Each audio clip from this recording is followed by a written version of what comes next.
Hello, everybody. Professor Samfire here from the Binder Institute, coming to you live from the BI studios. On Reddit, you might know me as Dear Landscape 9071. I'm usually fighting for Porygons and fairy types from the XY and Sun Moon era.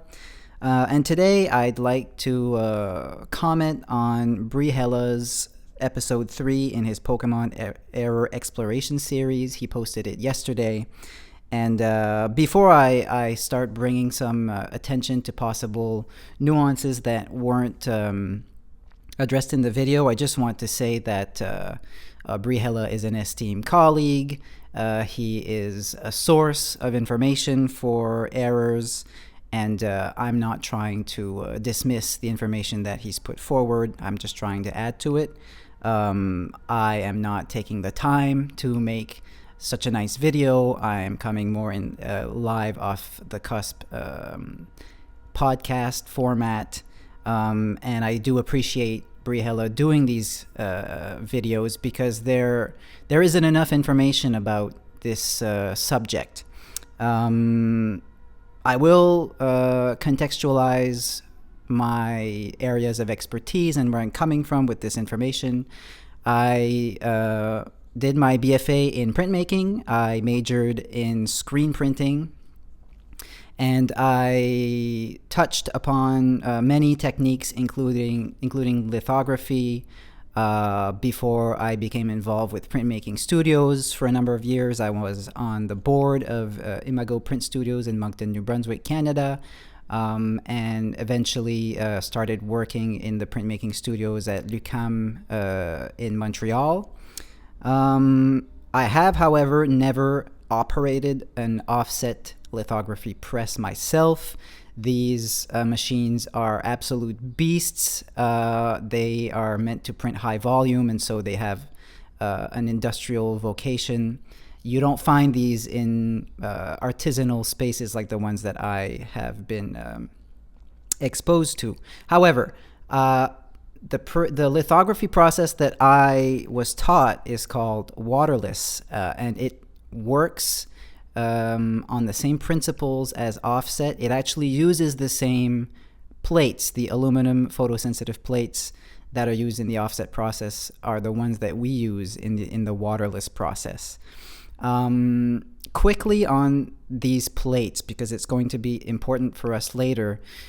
The process through which the images appear on the plates are worth mentioning.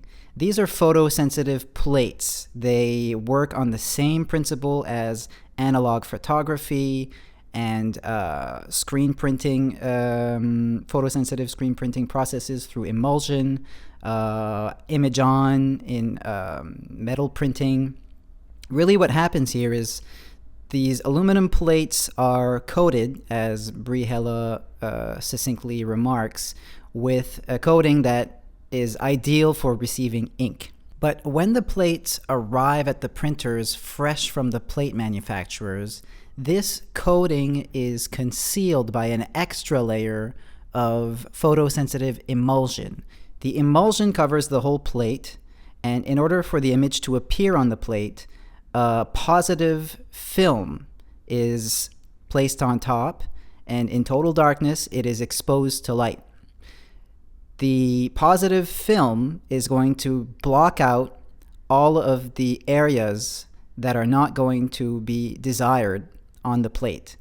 These will wash out through a chemical process. So what you're left with on the plate, it's like this ghostly image, because there's no pigment, of the image you want to print in reverse. What happens there is that the reverse side of it is the non-image part of the plate. That is the part that is going to be absorbing moisture, which is the water solution coming through a water dispenser. And the rest of the plate, which is in negative, is going to have just the coating of the aluminum plate exposed, and that will catch the ink. This is important because there are parts of these additional ink errors that are affected by this process. I'll come back to it in just a second. In Brehella's video, we see some really classic additional ink errors from recent times. The Mawile is notorious, and it has this quality that resembles a hickey. And I'm using Brehella's term resemble because it's hard to really say for sure what's going on here.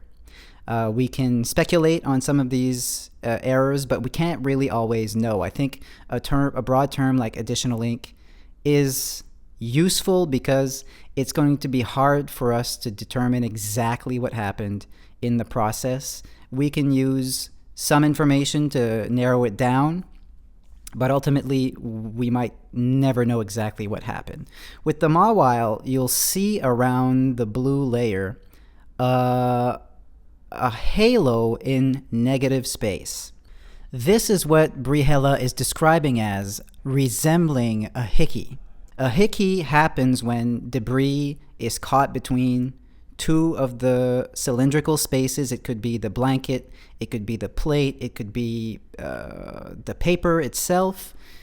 When there's debris in the middle, it gets caught, it gets inked, but because it has dimension, the area surrounding it will not make contact with the piece of paper at the end, with the substrate. What this means is that you're going to get negative space. You're going to get an absence of pigment. The epicenter of the hickey is going to have pigment. It can be normally there in the design. It could be absent from the design. But around it is going to be negative space. And in the Mawile, we do see that. So we could be talking about a hickey here.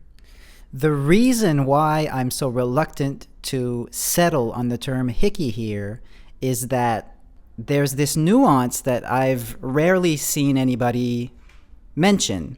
And some of the most notorious examples are these guys. You've got, I'm just going to get this into focus. We've got the iCarp and the Sharpedo blot. These are, as Brehella mentions, forms of scumming. Scumming happens through a chemical process where parts of the ink or parts of the plate are affected by the fountain solution being this water that is applied to the negative space of the image, the non-image area, and which repels ink. When the solution has chemical compounds in it, it's also tempered. So if the temperature changes, things are going to go wrong.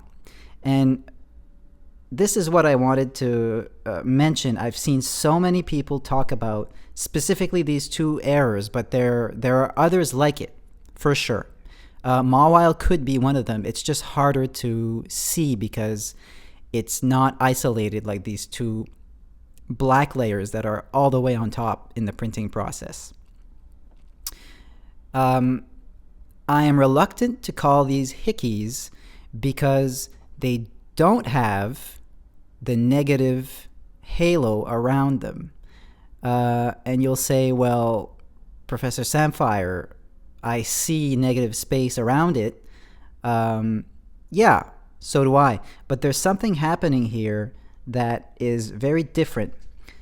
The halo around it is in positive. You'll see this black line coming through, and it looks almost like watery. And you'll notice too that, I have a third example here. You'll notice too that the black line is on the right side. On every single one of these errors, the black line is on the right side. Same thing with this Magikarp. It's transparent on the left and it becomes black on the right. I believe, and this is speculation again, that we are in the presence of foreign material in the form of ink. Again, as Brehella mentions, but I don't think that the ink is creating a space that is a negative space of volume produced by the ink's dimensions.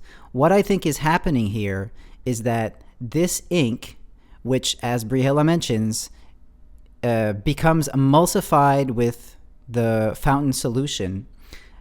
I think the roller is pressing towards the right, so the card would be going through the roller this way. And the roller is squeezing out moisture from the chunky ink deposit, and that's why you're getting the black line here. I feel like this needs its own terminology. A hickey is really a bit more specific in my opinion. It's really this volume that separates the substrate and the roller. Here, I think we've got firm contact, but we are having a problem with this oversaturated ink, and all of this negative space around it would be water solution repelling ink and then creating this black line on the edge. And what's interesting too about these, and let's give it a name, I would call these scumming blots, because they have this Rorschach sort of quality to them. And they're so specific, and I think we're going to probably see more of these. One thing that's interesting about them is that they're evolutive. So now today we have this advantage in the community where with the internet people are oftentimes posting these online, which means that you can go up and pick up examples and start comparing to see if the error evolves over time. And so here you'll see Sharpedo. These are examples that I took from Reddit the day that I took them. These were all the examples that were available. And so you see that the error starts off small and it degrades over time and it spreads. Could be the other way around, but I'd bet heavily on the notion that it's probably thicker and so more pointed with less contact, and that through repetitive pressings spreads out. Now, the Mawile also showcases this process, but there are far less examples to compare to. I've only found really one nuance that you see here on the screen. It doesn't evolve so dramatically. It seems to be pretty consistent. So we could speculate that this is more of a hickey and that the space is being created by the volume of whatever is being caught in between the rollers, but it really looks, it's so blotchy, it really looks like it would be an ink blot, that, you know, a chunk of ink that would be stuck in there.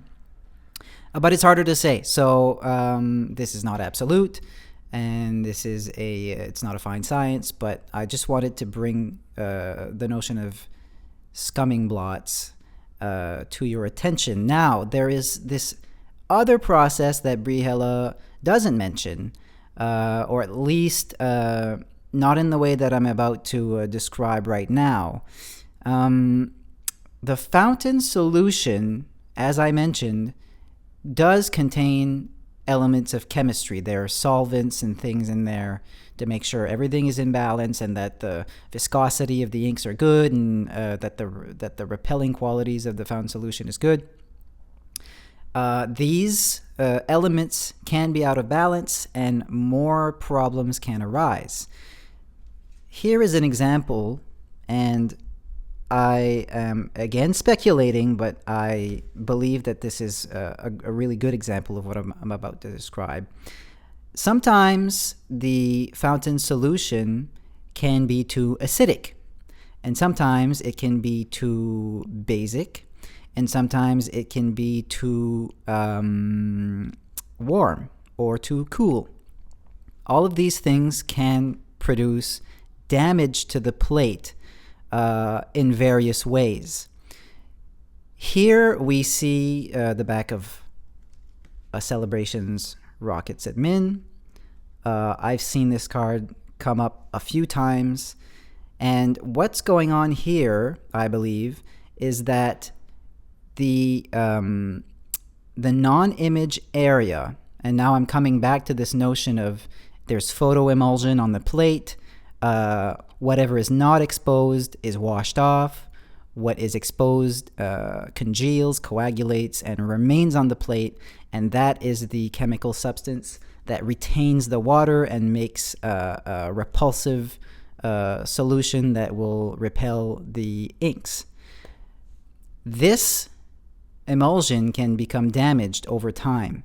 Specifically, when the fountain solution is basic, it can start to erode this emulsion, which is made up of gum arabica, gum arabic.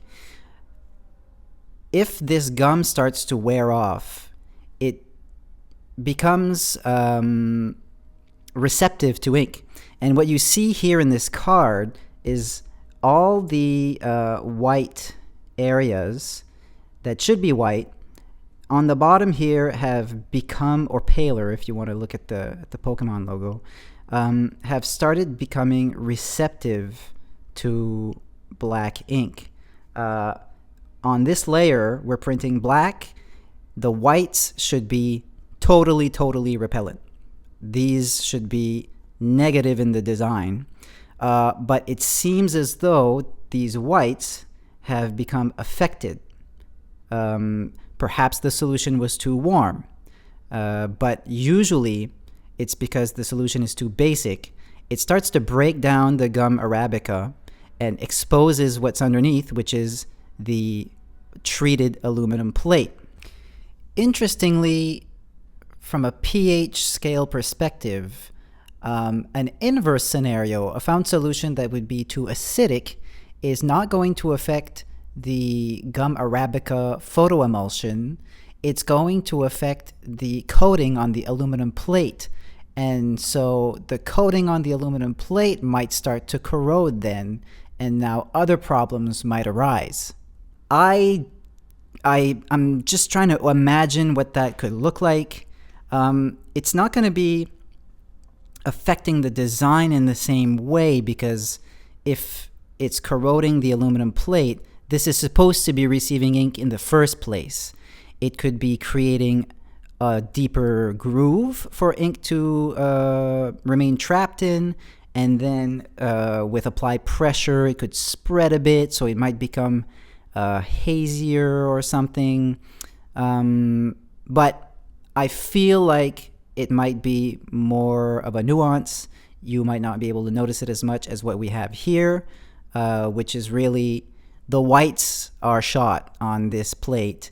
Something has happened to them. The gum arabica has begun to decay, and I don't have another example of this. It might be an evolutive process. It could be really like corrosion, where as the process is maintained, more and more of this problem starts spreading. It's eating away at the gum arabica in a way that is really just so specific, because if you look at the card, you'll see that this decay is following the lines of the illustration. It's really moving with the contours of what you're seeing on the card, and there really isn't any other error that sort of manifests this way. So if we would want to give a name to this, it could be emulsion decay, and this emulsion decay would produce another form of scumming. So that's it for me. These are just the few precisions that I wanted to bring up. Again, thank you to Brehella for the amazing work that he does. He is a resource for this kind of stuff. And the purpose of this video was certainly not to discredit the amazing work that he does. It's just that coming from a printmaking background, sometimes I notice things that people might not be paying attention to. So always interested and willing to bring new perspectives on these ideas.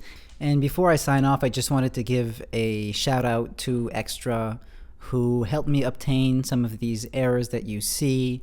The two Sharpedos and the iCarp were sent by him to me.